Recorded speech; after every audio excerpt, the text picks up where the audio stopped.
سوال یہ ہے کہ اس شے کو فتنہ کس چیز نے بنایا، یہ بات سمجھ لیجئے۔ جہاں تک سائنسی ترقی کا تعلق ہے، تکنیکی ترقی کا تعلق ہے، یہ چیزیں فی الاصل فتنہ نہیں ہے۔ یہ تو وہ علمہ آدم الاسماء کلھا کا ظہور ہے۔ اللہ تعالیٰ نے ازل میں حضرت آدم علیہ السلام کو جو صلاحیت عطا فرما دی تھی، یہ ایکسفولیشن ہے اس کا ظہور ہے۔ جیسے کہ آم کی گٹھلی میں آم کا درخت ہے، لیکن ظاہر بات ہے کہ اس کو درخت بننے میں وقت لگتا ہے، پہلے وہ 2 پتے نکلتے ہیں، پھر وہ بڑھتا ہے معاملہ، کئی سال میں جا کر وہ درخت جو ہے وہ جوان ہوگا اور وہ پھل دے گا۔ اسی طریقے سے یوں سمجھیے کہ بالقوہ وہ علم حضرت آدم علیہ السلام کو دے دیا گیا، یعنی وہ صلاحیتیں ودیت کر دی گئیں، وہ فیکلٹیز، سمع اور بصر اور فؤاد، دیکھو سنو نتیجہ نکالو اور آگے بڑھو۔ آپ نے ایک چیز دیکھی، ایک سنی، نتیجہ نکالا، اس کو نوٹ کیا، آگے بڑھے، پھر کوئی چیز دیکھی، پھر کوئی سنی، اپنے سابق جو نتیجہ آپ نے نکال کر محفوظ کیا تھا اپنی میموری میں، اس کے ساتھ اس کو ٹیلی کیا، کوئی اور نتیجہ نکل آیا اور آگے بڑھے۔ تو یہ تو سٹیپ بائی سٹیپ، قدم با قدم انسانی علم آگے بڑھ رہا ہے۔ یہ ہرگز فتنہ نہ ہوتا، میرے الفاظ پر توجہ کیجئے،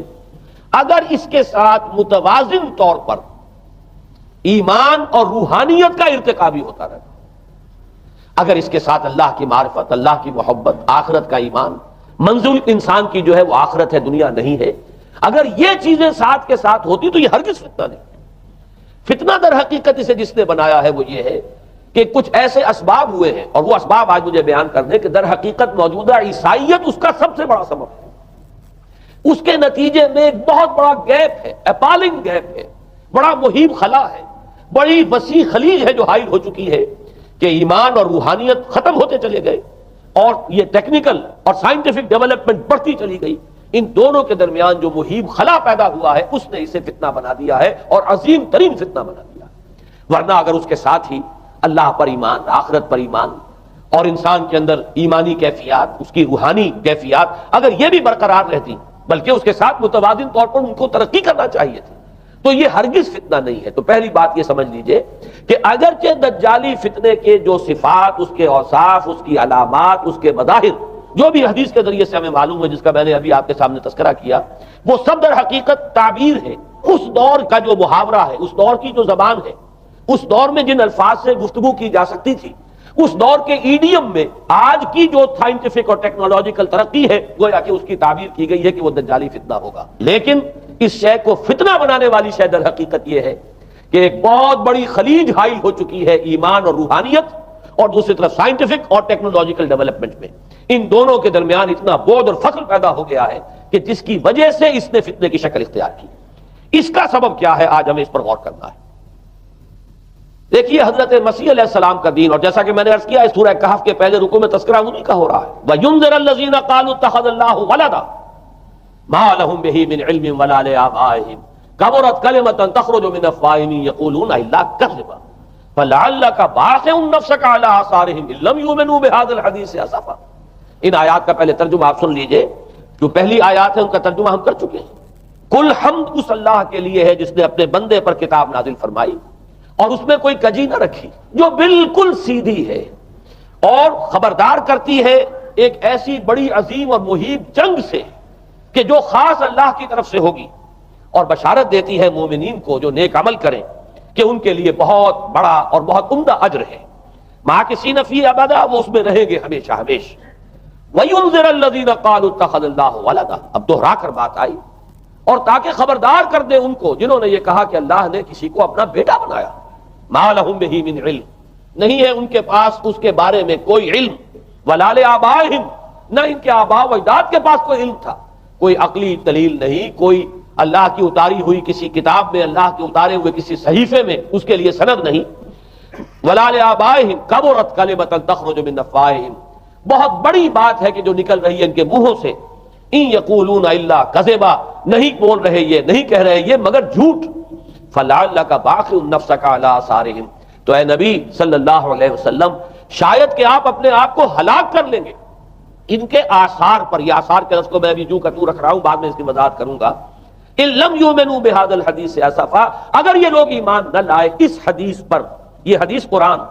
اس پر اگر یہ ایمان نہ لائے، جیسے کہ وہاں فرمایا گیا تھا اگر رحمت خداوندی میں داخل ہونا ہے اے بنی اسرائیل تو یہ شاہدرہ ہے رحمت خداوندی کا قرآن حکیم، آؤ اور داخل ہو جاؤ۔ یہاں پر ان عیسائیوں کو متنبہ کیا جا رہا ہے، اگر وہ اس حدیث پر، یہ حدیث اللہ کی کتاب، احسن الحدیث کتاب متشابہہ فبأی حدیث بعدہ یؤمنون، اگر اس اللہ کی حدیث پر، اللہ کی کتاب پر یہ ایمان نہ لائے تو جو ان کے آثار ہوں گے، جو نتائج نکلیں گے، ان پر اے نبی شاید کہ آپ اپنے آپ کو صدمے اور رنج اور غم سے ہلاک کر لیں۔ یہ ہے در حقیقت وہ آیات کے جن میں تذکرہ ہو رہا ہے عیسائیت کا، لیکن عیسائیت سے مراد کیا ہے اسے سمجھیے۔ حضرت مسیح علیہ السلام کا دین تو بعین ہی وہی دین تھا جو دین آدم سے لے کر محمد تک صلی اللہ علیہ وسلم وعلیہ الصلوۃ والسلام جتنے انبیاء آئے ہیں ان کے دین میں کوئی فرق نہیں تھا، دین توحید وہی ایمان، البتہ شرائع کے اندر، شریعتوں میں کچھ تفصیلی احکام میں فرق ہوا ہے، شریعت موسوی اور شریعت محمدی میں علی صاحب الصلوۃ والسلام تھوڑا فرق ہے، دین ایک ہی ہے۔ شرع لکم من الدین ما وصى به نوحا والذی اوحینا الیک وما وصینا به ابراہیم وموسیٰ وعیسیٰ، دین میں تو ہم نے وہی شے تمہارے لیے بھی معین کی ہے مسلمانوں، کہ جس کی کہ ہم نے نوح کو وصیت کی تھی اور جس کی کہ ابراہیم کو اور موسیٰ کو اور عیسیٰ کو وصیت کی، دین ایک ہے۔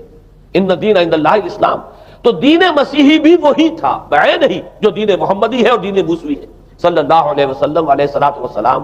البتہ حادثہ جو نہایت عظیم پیش آیا ہے اور وہ یہ ہے کہ پال، ساؤل اس کا نام تھا پہلے، جس نے کہ اپنی زندگی میں حضرت مسیح علیہ السلام جب تک موجود تھے دنیا میں شدید انہیں تکلیفیں پہنچائیں، شدید ایذائیں پہنچائیں، ان کی مخالفت پر کمر بستہ رہا، لیکن اس کے بعد جب انہیں اٹھا لیا گیا، یا عیسائیوں کے عقیدے کے مطابق وہ سولی دیے گئے، اور اس کے بعد ان کا عقیدہ بھی یہ ہے کہ سولی پانے کے بعد پھر وہ زندہ ہو کر آسمان پر چلے گئے، جبکہ ہم یہ سمجھتے ہیں اور ہمارا ایمان ہے کہ انہیں سولی دی نہیں گئی، بلکہ انہیں تو پہلے ہی اٹھا لیا گیا تھا، ان کی جگہ کوئی اور ہے۔ انجیل برنباس نے یہ بات بالکل واضح کر دی کہ در حقیقت وہی حواریین میں سے جس نے کہ غداری کی تھی اور پکڑوایا تھا، مخبری کی تھی، وہی ہے جس کی شکل بنا دی گئی تھی حضرت مسیح علیہ السلام کے جیسی مانند، اور وہ شخص ہے کہ جو سولی چڑھا ہے۔ بہرحال عیسائیت اس وقت کی جو اس کا عقیدہ ہے اور جو ہمارا عقیدہ اور ایمان ہے، ان دونوں کی روح سے حضرت مسیح علیہ السلام آسمان پر اٹھا لیے گئے۔ اس کے بعد اس نے دین مسیحی میں نقب لگانے کے لیے، جو دین مسیح اصل دین اسلام تھا،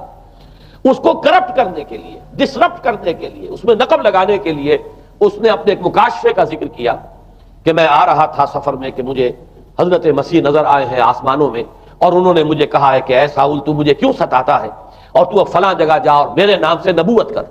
اس کے بعد اس نے لبادہ اوڑھا عیسائیت کا، اور اس نے آ کر جس طرح عبداللہ ابن سبا نے محمد الرسول اللہ صلی اللہ علیہ وسلم کے دین میں نقب لگائی، اسی طریقے سے اس شخص نے دین مسیحی میں نقب لگائی۔ فرق یہ ہے کہ دین محمدی صلی اللہ علیہ وسلم چونکہ یہ آخری دین تھا، اب کوئی اور رسول آنے والا نہیں تھا، اللہ تعالیٰ کی طرف سے اس دین کو، اس شریعت کو ایک پروٹیکشن حاصل ہے، لہذا ایک جزو کی حد تک گمراہی جو ہے پھیل سکی، کل پر محیط نہیں ہوئی۔ لیکن بدقسمتی سے دین مسیحی کے بارے میں یہ ہوا کہ کچھ عرصے تک تو کشمکش رہی ہے،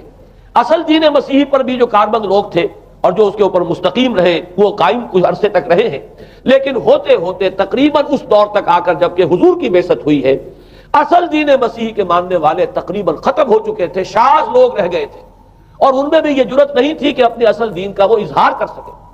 بلکہ ہوتے ہوتے ان 600 سالوں کے اندر یہ ہوا کہ وہی پالزم جو ہے در حقیقت اس نے ہی مسیحیت کی شکل اختیار کر لی۔ یہ پالزم جو ہے یہ ہے در حقیقت، یوں سمجھیے کہ ادیان عالم کی تاریخ میں سب سے زیادہ گمراہ کن مذہب، جس کا رد عمل پیدا ہوا ہے یورپ میں، جس نے کہ اس دجالی فتنے کی شکل اختیار کی ہے۔ میں یہ چاہتا ہوں کہ اس کے ضمن میں چند باتیں آج آپ کے سامنے رکھوں۔ پال نے جو دین مسیحی میں یا دین اسلام میں جو صحیح دین ہے اللہ کا، اس میں 3 تبدیلیاں بنیادی کی۔ سب سے پہلا تو وہی جو قرآن کہہ رہا ہے الذین قالوا اتخذ اللہ ولدا، مسیح کو، حضرت مسیح علی نبینا علیہ الصلوۃ والسلام انہیں خدا کا بیٹا قرار دیا گیا، اور اس میں بھی نوٹ کیجئے بیٹے کے لیے عربی زبان میں 2 لفظ ہیں، ابن اور ولد۔ ابن کا لفظ ذو معنیین ہے، 2 معنی ہیں اس کے، ابن بیٹے کو بھی کہتے ہیں، اور ابن کا کوئی معنوی تعلق بھی ہو سکتا ہے، صرف بیٹا نہیں۔ ابن السبیل مسافر کو کہتے ہیں، راستے کا بیٹا، یعنی چونکہ راستے کے ساتھ اس کا ایک تعلق ہے، راستہ چل رہا ہے، وہ تو ابن السبیل ہے۔ ابن الوقت، وقت کا بیٹا، وہ وقت کا بیٹا اس معنی میں نہیں ہے، بلکہ یہ ہے کہ جو ہر وقت جو ہے حالات کے مطابق گرگٹ کی طرح اپنا رنگ بدلتا چلا جائے، چلو تم ادھر کو ہوا ہو جدھر کی، وہ ابن الوقت ہے۔ تو ابن الوقت اسی طریقے سے جو میں نے دوسری مثال دی ہے، ان کو اگر آپ سامنے رکھیں گے تو معلوم یہ ہوا کہ ابن کے تو دونوں معنی ہو سکتے ہیں، لیکن ولد یہ بالکل مخصوص ہے، اولاد کے معنی میں ولد، یہ تو گویا کہ صلبی اولاد. اور عیسائیت وہ ہے مذہب کہ جس نے کہ بدترین شرک کی صورت اختیار کی ہے، اور ان کے ہاں عقیدے میں یہ الفاظ ہیں کہ مسیح اللہ کا، خدا کا صلبی بیٹا ہے، تاکہ کوئی شک نہ رہ جائے کہ کوئی اور نسبت ہے جسے ابن سے تعبیر کیا گیا، کوئی اور تعلق ہے جس کے لیے یہ لفظ اختیار کیا گیا. صلبی کا لفظ استعمال کیا گیا ہے کہ یہ خدا کا صلبی بیٹا ہے. اور یوں سمجھیے اب اس کا جو نتیجہ نکلا کہ بیٹا اگر کسی کا ہے تو ظاہر بات ہے کہ وہ ہم جنس ہے، ہم نوع ہے اپنے باپ کا. انسان کا بیٹا انسان ہوگا، سید زادہ جو ہے سید کا بیٹا سید ہوگا، مغل کا بیٹا مغل ہوگا، گھوڑے کا بیٹا گھوڑا ہوگا، گدھے کا بیٹا گدھا ہوگا. معلوم یہ ہوا کہ بعین ہی جو کچھ باپ ہوتا ہے وہی بیٹا ہوتا ہے. لہذا اس لفظ نے در حقیقت شرک کی بدترین صورت اختیار کی کہ بالکل اللہ کے برابر، اللہ کا ہم نوع. گویا کہ بدترین شرک جو ہے شرک فی الذات ہے، اور شرک فی الذات کی بدترین صورت یہ ہے کہ جو عیسائیت میں آئی ہے کہ حضرت مسیح علیہ السلام کو اللہ کا صلبی بیٹا قرار دیا گیا. اب اس کے نتیجے میں چونکہ ظاہر بات ہے کہ آخر بائبل بھی موجود تھی، اس بائبل کو ایک دم کیسے ختم کر دیتا سینٹ پال. سینٹ پال کہیں یا بہرحال میں تو لفظ سینٹ اس کے ساتھ استعمال نہیں کرنا چاہتا، لیکن چونکہ ہمیں یہ ہدایت ہے قرآن مجید کی بھی کہ جو باطل معبود بنا لیے جاتے ہیں انہیں بھی ہم کوئی ان کے لیے توہین والے الفاظ استعمال نہ کرے، لہذا میں یہ لفظ استعمال کر رہا ہوں، ورنہ جی تو چاہتا ہے کہ کوئی اور لفظ اس کے لیے استعمال کیا جائے. لیکن جو بھی اس وقت دنیا میں اس کا معروف نام ہے پال، سینٹ پال، تو اس نے چونکہ ظاہر بات ہے کہ پوری بائبل کو کیسے ختم کر دیتا، ایک دم تورات کو کیسے ختم کر دیتا. تورات تو آج تک چلی آ رہی ہے بائبل کے ساتھ ملی ہوئی، the old testament, the new testament, یہ دونوں مل کر بائبل بنتی ہے. لہذا اب گورکھ دھندا بنانا پڑا انہیں، وہ تسلیس والا گورکھ دھندا، تین میں ایک، ایک میں تین، توحید بھی ہے تسلیس بھی ہے، تین میں ایک، ایک میں تین. اور یہ وہ شے ہے کہ جس نے عقیدے کا تعلق عقل سے منقطع کر دیا. اس لیے سمجھ میں آنے والی بات ہے، تین میں ایک، ایک میں تین، ایک گورکھ دھندا ہے. نتیجہ انہوں نے یہ نکالا کہ ڈوگما در حقیقت اس کا عقل سے کوئی تعلق نہیں، ڈوگما بس عقیدہ ہے، اور اس عقیدے ہی کے اوپر سارے دین کی بنیاد ہے. باقی وہ عقل میں آئے نہ آئے، عقل کے لیے قابل قبول ہو یا نہ ہو، یہ بات اچھی طرح سمجھ لیجئے کہ اگرچہ ہمارے ہاں بھی ہم بھی یہ بات کہتے ہیں کہ بہت سے حقائق جو ہے کائنات کے وہ ایسے ہیں کہ جن تک عقل کی رسائی نہیں، اس کے لیے ہم مجبور ہیں، محتاج ہیں وحی کی ہدایت کے. لیکن دو چیزوں میں فرق کیجئے، ایک ہے عقل سے ماوراء ہونا اور ایک ہے عقل کے خلاف ہونا. ان دونوں چیزوں میں زمین و آسمان کا فرق ہے. ایک وہ حقائق ہے کہ جو عقل از خود ان تک رسائی حاصل نہیں کر سکتی، لیکن جب وہ سامنے آتے ہیں تو عقل تسلیم کرتی ہے کہ ہاں یہ بات سمجھ میں آتی ہے. ایک وہ چیزیں ہیں کہ جن کو عقل تسلیم نہیں کرتی. تو ایک ہے مخالف عقل، ایک ہے ورائے عقل. ان دونوں میں زمین و آسمان کا فرق ہے. ہمارے دین میں تو عقل کو اپیل کیا گیا ہے، لعلکم تعقلون، لعلہم یعقلون، اولو الالباب الذین یعقلون. اب ظاہر بات ہے کہ عقل کو ہاتھو برہانکم ان کنتم صادقین، لاؤ دلیل اپنی. تو دلیل سے عقل سے اپیل کی گئی. اور اس میں وہ رشتہ جو میں نے کئی مرتبہ بیان کیا علامہ اقبال کے اشعار کے حوالے سے کہ عقل کو آستہ سے دور نہیں، اس کی قسمت کے پر حضور نہیں. اور گزر جا عقل سے آگے کہ یہ نور چراغ راہ ہے، منزل نہیں. منزل تک تو عقل نہیں پہنچائے گی لیکن راستہ تو دکھاتی ہے. اور جب کہ وحی کی روشنی سامنے آتی ہے تو عقل اس کی تصدیق کرتی ہے. یہ ہے ہمارا موقف اور یہ ہے عقلی معقول موقف. لیکن عیسائیت نے، بلکہ کہنا چاہیے پالزم نے، مجھے یہاں پر لفظ عیسائیت اب استعمال کرنا نہیں چاہیے اس لیے کہ حضرت عیسیٰ سے اب اس کی نسبت نہیں رہی. حضرت عیسیٰ سے اس کی نسبت جو ہے یہ مسنومر ہے، یہ غلط نام ہے. دی 100 کا مصنف جو ہے ڈاکٹر مائیکل ہارٹ، اس نے یہ بہت بڑی بات کہی. اس نے کہا در حقیقت موجودہ جو عیسائیت ہے اسے پالزم کہنا چاہیے. یہ پالزم ہے، کرسچینٹی نہیں ہے. اس لیے کہ در حقیقت حضرت مسیح علیہ السلام کی تعلیم جب تک وہ دنیا میں تھے وہ یہ نہیں تھی کہ جو پال نے دی. البتہ اس نے پال کو بہت بڑا شخص مانا، اس میں کوئی شک نہیں، اس لیے کہ اس نے تاریخ کے ایک دھارے کا جو ہے وہ رخ موڑ دیا ہے. اللہ تعالیٰ کے صحیح دین کو گویا کہ قلع کما کر کے ایک نیا دین اس طریقے سے پھیلایا ہے کہ آج بھی شاید دنیا میں کثیر ترین تعداد عیسائیت ہی کے نام لیواؤں کی ہے، واللہ عالم، یا شاید گوتم بدھ کے ماننے والوں کی ہے. بہرحال یہ کہ بہت بڑی تعداد میں آج حضرت مسیح علیہ السلام کی طرف جو منسوب ہے غلط طور پر دین، اس کے نام لیوا دنیا میں. اس اعتبار سے وہ یقیناً اس کا تو حق رکھتا ہے کہ اس کا نام بھی اس کتاب میں آئے کہ جس نے تاریخ کے اوپر اثرات اپنے پیدا کیے. اور حضرت مسیح علیہ السلام جب تک دنیا میں تھے، عیسائیت کی حقیقت بنی اسرائیل یا یہودیت کے ایک فرقے سے زیادہ نہیں تھی. ڈیٹیچ نہیں ہوا تھا یہ دین حضرت موسیٰ علیہ السلام کے دین سے. لیکن یہ کہ پال نے اسے بالکل ایک مستقل بذات ایک جدا گانہ دین کی شکل دے دی ہے، تو یہ پالزم ہے.